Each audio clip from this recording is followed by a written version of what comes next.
बिल्कुल 6 राउंड होने हैं, मतलब यानी कि 6 वार्ता होनी है और वो 6 अलग अलग मुद्दों पर होनी है। तो आखिरकार क्या कुछ वहां से निकल करके आता है? जैसे मेरी सहयोगी प्रियंका ने भी कहा कि उस प्लेटर में आखिरकार क्या क्या रहने वाला है।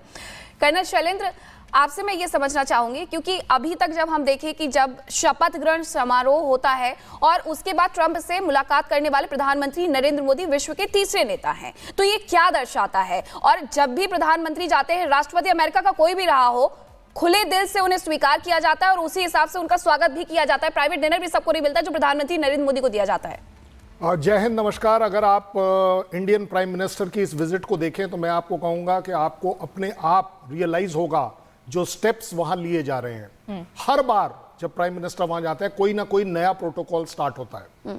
ब्लेयर हाउस में रहना कोई बहुत बड़ी बात नहीं है, लेकिन ब्लेयर हाउस में झंडे को नीचे कर कर यूएस के एक इंडियन फ्लैग लगाना एक नई रीत है, नई रीति रिवाज है। जिस तरीके से आप कृपया कर कर इवैल्यूएट करवा लीजिए कि एयरपोर्ट पर जब जहाज रुकता है तो हमेशा कभी नहीं देखा होगा आपने कि यस आपका इंडियन फ्लैग और यूएस फ्लैग उनके आगे एज अ एस्कॉर्ट मार्च करता है। यह अपने आप में दिखाता है कि यूएस किस तरफ इंडिया को ले जा रहा है। आप बोल रहे हैं तीसरा, मैं कह रहा हूं फर्स्ट फ्यू क्यों नहीं? सबसे पहले 3 लोग जिनको के प्रेसिडेंट ने यूएस ने याद किया है, क्या वो अपने आप में एक बड़ा अच्छा स्टेप नहीं है? बात आ रही है टैरिफ की। मैं कहता हूं टैरिफ में उनका जो ट्रेड एडवाइजर है मार्क लिनकॉट, क्या बोला है उसने बोला है कि ऑलरेडी सिर्फ इंडिया रह गया है जिसके खिलाफ सैंक्शन नहीं है। क्यों नहीं है? क्योंकि इंडियन बजट ने एक इंडिकेशन दिया है कि we are moving on the positive side. इसलिए आपका और उसका अपना एस्टिमेट है। आफ्टर ऑल वो ट्रेड एडवाइजर है प्रेसिडेंट का।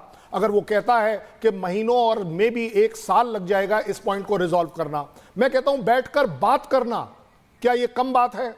देखिए, जब हम बात करते हैं इक्वल फुटिंग पर बात होनी चाहिए। हमने प्रेसिडेंट ट्रंप भी जानते हैं कि इंडिया और स्पेशली मोदी का जो अपनी पर्सनालिटी है उसके ऊपर कोई दबाव नहीं डाला जा सकता। इक्वल टर्म्स पर विन विन सिचुएशन हो सकती है। मैं नहीं कहता हूं कि ट्रेड टैरिफ कम होने चाहिए या नहीं होने चाहिए, उनको सूट करता है कम होने चाहिए, हमें सूट करता है, हमें अपनी टैरिफ पर सर निश्चित तौर पर चर्चा होगी, इस तरह की बिल्कुल उम्मीद की जा रही है, क्योंकि ट्रंप ने अभी तक किसी भी तरह का टैरिफ भारत पर इंपोज नहीं किया है। लेकिन एक बड़ी खबर अपने दर्शकों को हम बता दें, ट्रंप मोदी मुलाकात से पहले ही बड़ी खबर आ रही है, राष्ट्रपति ट्रंप ने पुतिन से फोन पर बातचीत की है। ट्रंप पुतिन में करीब 1.5 घंटे तक बातचीत हुई है और ट्रंप ने कहा है कि पुतिन से सऊदी में ये मुलाकात होगी। ट्रंप पुतिन में यूक्रेन युद्ध खत्म करने पर बात हुई है। 1.5 घंटे तक बातचीत चली है, युद्ध खत्म करने को लेकर बातचीत चली है, वो युद्ध जिसको लगभग 3 साल होने का वक्त आ रहा है। We'll get something done. We're going to be meeting actually tomorrow. They're meeting in Munich, as you know, and we're going to have some other meetings, and I'll be dealing with President Putin largely on the phone, and we ultimately expect to meet. In fact, we expect that he'll come here and I'll go there, and we're going to meet also probably in Saudi Arabia. The first time we'll meet in Saudi Arabia, see if we can get something done.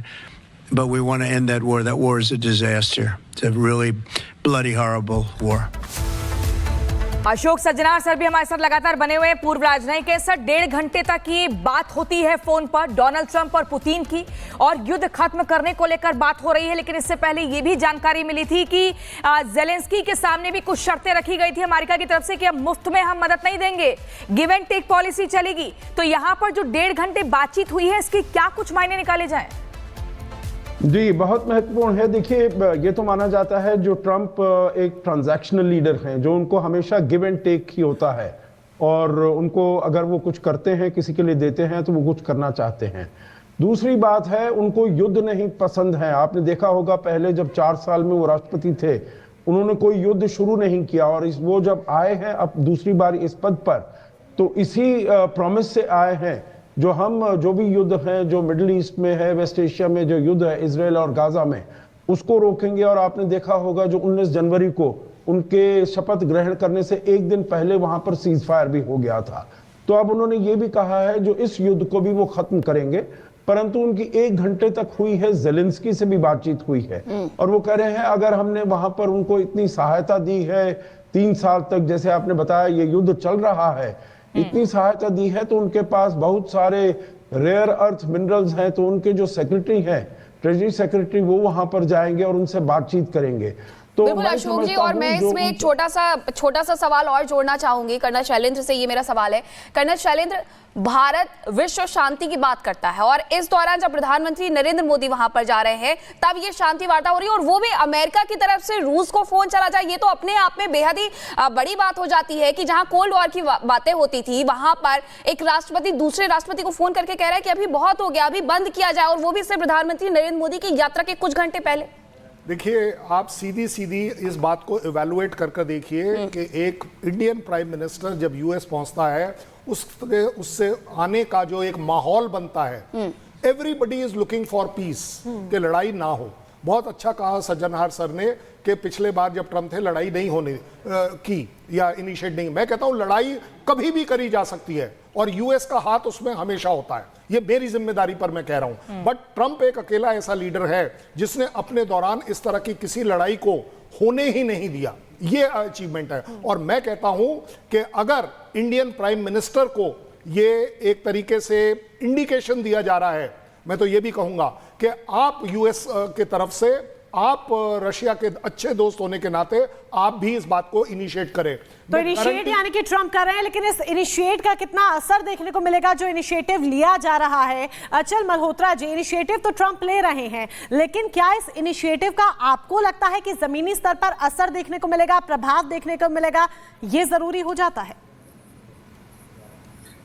जी देखिए, मुझे लगता है 3 साल होने को आगे लड़ाई चलते हुए दोनों तरफ, रशिया हो या यूक्रेन, वो चाहते हैं कि किसी तरह फेस सेविंग एक फॉर्मूला निकाला जाए कि अब इस लड़ाई को बंद किया जाए। ज़ेलेंस्की भी लड़ाई लड़ रहा था अमेरिका के दम पे, बाइडेन अब फील्ड में नहीं है, यूरोप भी नहीं चाहेगा। अल्टीमेटली जो पूरा इस युद्ध का पूरा इम्पैक्ट है वो यूरोप पे सबसे ज्यादा पड़ रहा था, अमेरिका पे नहीं पड़ रहा। तो अमेरिका से उसे जो सपोर्ट विड्रॉ हो रही है, रशिया में भी थोड़ी एक फैटीग दिखाई दे रही है कि 3 साल हो गए वो कुछ कर नहीं पाए। काफी हद तक उन्होंने कुछ एरियाज थे जो उन्होंने अपने कंट्रोल में ले लिए। अब सवाल ये है कि जो ट्रांजैक्शन है वो किस हद तक रशिया और यूक्रेन को एक उस पे ला सकते हैं कि सर, यूक्रेन से तो बार बार बात रेयर अर्थ मिनरल्स को लेकर हो रही है। वो चाहिए यूएस को, डोनाल्ड ट्रंप को चाहिए, क्योंकि डोनाल्ड ट्रंप एक बड़े नेगोशिएटर हैं। अगर उस पर डील नहीं सेट हुई तो फिर वो यूक्रेन को मदद नहीं करेंगे। लेकिन अब ये देखना होगा, जब पुतिन को आश्वासन दिया और कहा है